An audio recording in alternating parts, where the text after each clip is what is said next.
When I was young, Kia, it was that. For the older ones, it was that. And as surprising as it may now seem, Kia, it's that. It's still quite a progression for a manufacturer of metal tubes and bicycles who will celebrate its 80th anniversary next year. New model, new logo, new image, the metamorphosis of Kia is the story of the beggar who became king. A Disney-style magic trick, a beast becoming handsome, a pumpkin turning into a carriage, and a toad transforming into a charming prince. Kia, imported from France in 1993, has gone from obscurity to prominence in less than 20 years as of 2022. In a car market down nearly 8%, Kia showed a growth of 4.5%. With over 46,000 registrations, the Hexagon achieved its best ever sales result. We are far from the 1,600 small cars sold by the brand in. So what's the magic recipe? And above all, how do you do it when you have a small brand from Korea that wants to break into the market? Today, we'll analyze an automaker that was overlooked until recently. A brand like any other that no one paid attention to. With the right arguments, they knew how to make the efforts and convince little by little. Fasten your seatbelts. We're off to cook Kia's secret recipe and discover the strings that allowed it to metamorphose and transform its image from a donkey into a racehorse.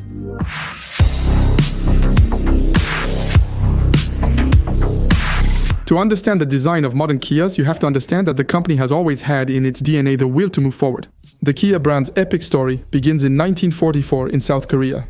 In its early days, Kia, originally called Kyongsun Precision Industry, was a bicycle parts manufacturer. In 1952, Kyongsun diversified into two-wheel production and introduced the Samchuli, Korea's first bicycle. The company was renamed Kia Industry at this point. In the 1970s, Kia made a decisive move into the automotive industry by producing Honda models under license. Kia then unveiled the Brisa pickup in 1973, followed by the Brisa sedan with a Mazda engine in 1974. In the 1980s, Korean brand Kia launched the Kia Bongo and partnered with Mazda and Ford. The collaboration with the American giant introduced Western expertise to Kia, improving the quality of its vehicles. Ford had Kia manufacture the Festiva model for export to the United States. Kia's story took off in the 1990s. The company invests heavily in research and development. In 1993, it opens its first United States production plant. This crucial step was followed by a strong push for quality and safety. This has significantly strengthened Kia's reputation in the global automotive market. In 1997, after a strong period of expansion, Kia is not spared from the economic crisis in Asia, which forces it to be bought out by its competitor Hyundai Motors. In 1998, the beginning of the 21st century was marked by a spectacular renaissance of Kia. The brand radically transformed its design by starting to hire Peter Schreier, one of the most influential designers in the automotive industry. Peter is known for exclusively wearing black clothes and black glasses designed by Philip Stark, but also for his competitive nature, creativity, and for participating in the birth of the Audi TT before settling in Korea. From 2006, Mr. Schreier had free rein to establish a design studio nearly from the ground up. He revitalized the Kia range. Vehicles such as the Optima, the Sportage, and the Telluride quickly gained popularity, winning numerous awards and establishing Kia as a real force in the automotive industry. Kia remains a part of the Hyundai Group, along with the luxury Genesis division. It's Korea's first car manufacturer, with over 32,000 employees globally. From its humble beginnings as a bicycle manufacturer to its rise as a globally renowned car manufacturer, Kia has managed to overcome obstacles and establish a solid reputation. In Europe, the CIDE marked a decisive turning point with the general public, sparking the miracle. In addition to its reliability, this model managed to finally get Kia swimming in the deep end. Thanks to services and quality meeting European standards. To achieve its ambitions in Europe, Kia has invested significant resources and effort by having a brand new factory built in Slovakia and setting up a design office in Frankfurt at the heart of the automotive anthill. This studio's mission is simple: create future models and transform the brand's public image. To win this wager, Kia is steadily crafting a contemporary image by bidding farewell to entry-level models with startling normalcy.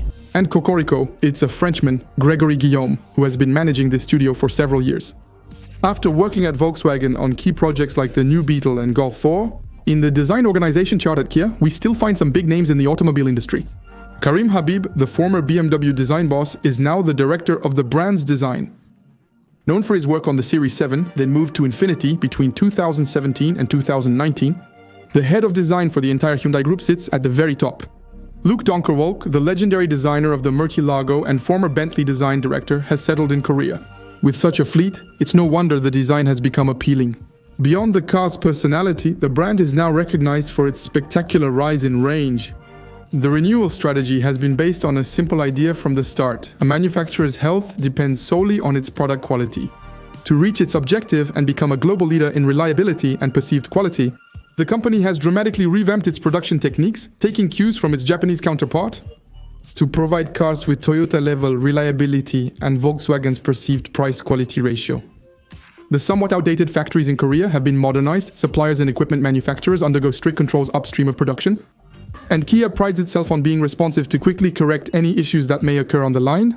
In addition to reliability, the seriousness of the manufacturing is undeniable. And as for the quality of presentation inside, yesterday's Kias are nothing like their modern descendants. This image change enhances the product, but also impacts another crucial factor for buyers: resale ease. Moreover, their renowned 7-year warranty convinces any hesitant customers. The Kia recipe's magic ingredients are a respected and valued company design, an ultra-modern production tool, and optimized management. As a result, the company has advanced and is now competing in the major leagues.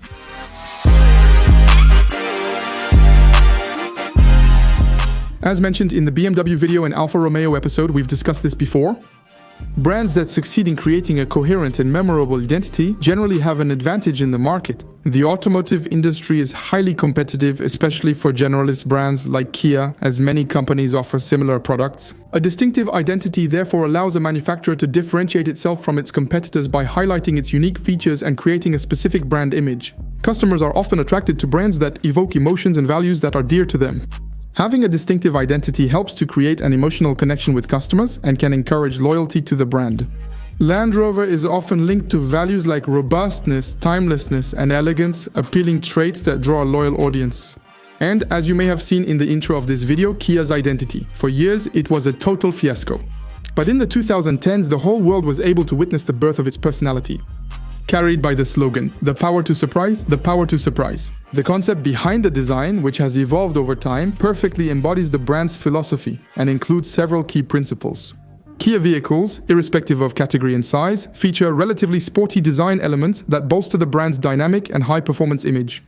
This translates to generous front air intakes, muscular wheel arches, and sloping rooflines. The brand's vehicle design favors fluid, simple lines and avoids complexity in profile views.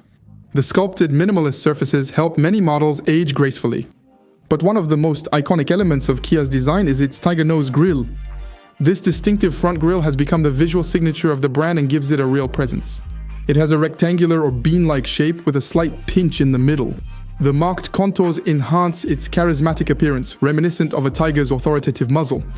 Recent models like the Kia Optima, one of the first sedans produced under the New Direction, have helped restore Kia's reputation. Upon its 2011 release, the Optima surprised with its dynamic attitude and slender headlights, following the design of a sharp legal grille. Despite being over 15 years old, the design remains relatively modern today. One of Kia's notable successes is undoubtedly the Sportage sport utility vehicle, particularly the 3rd and 4th generations. It follows the mentioned codes exactly. Sleek headlights, dynamic body design, and the tiger nose, all in a well-proportioned sport utility vehicle package. Kia surprised everyone once again by unveiling the Stinger. The model has elevated the brand to new heights. Despite not having huge sales, it effectively serves its purpose of improving Kia's public image and changing perceptions. With this model, we could really say, okay Kia, they are hot, but after 6 years of existence, the Stinger is bowing out and will not be renewed. It remained quite discreet on our roads, mainly because of a huge ecological penalty that weighed it down as soon as it arrived on the market. It's very simple. In 2022, there were no registrations of the model in our country. The EV6 Grand Touring with its 585 horsepower electric power will replace it as Kia's top model. The EV6 is the brand's latest big hit. It breaks with everything we've known so far with its modern design and marks the beginning of the new design philosophy. Opposites united. Karim Habib, the new design director, chose this style change after finding inspiration in the contrast between human activity and nature. The EV6 features elements that highlight contrasts even though it is an electric vehicle. A nearly living soul is before us, expressing itself through pronounced volumes such as the muscle on the front hood and the shoulder above the rear wheel. To contrast these organic volumes, we have strong graphics, particularly for the optics that span from one wheel arch to the other at the front or back, horizontalizing the design and diminishing the perception of the vehicle's height caused by the battery space in the floor. The result is immediately apparent. The EV6 is Kia's most innovative and impressive model in the brand's history. The manufacturer's strong ambitions are immediately evident, with design creativity playing a significant role.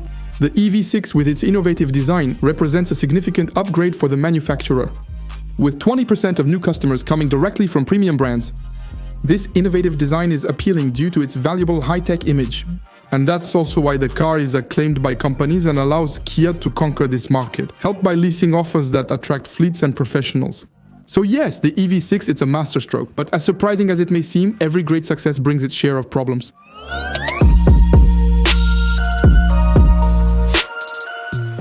When a brand establishes a distinct visual identity through unique style, it forges an indelible link with customers.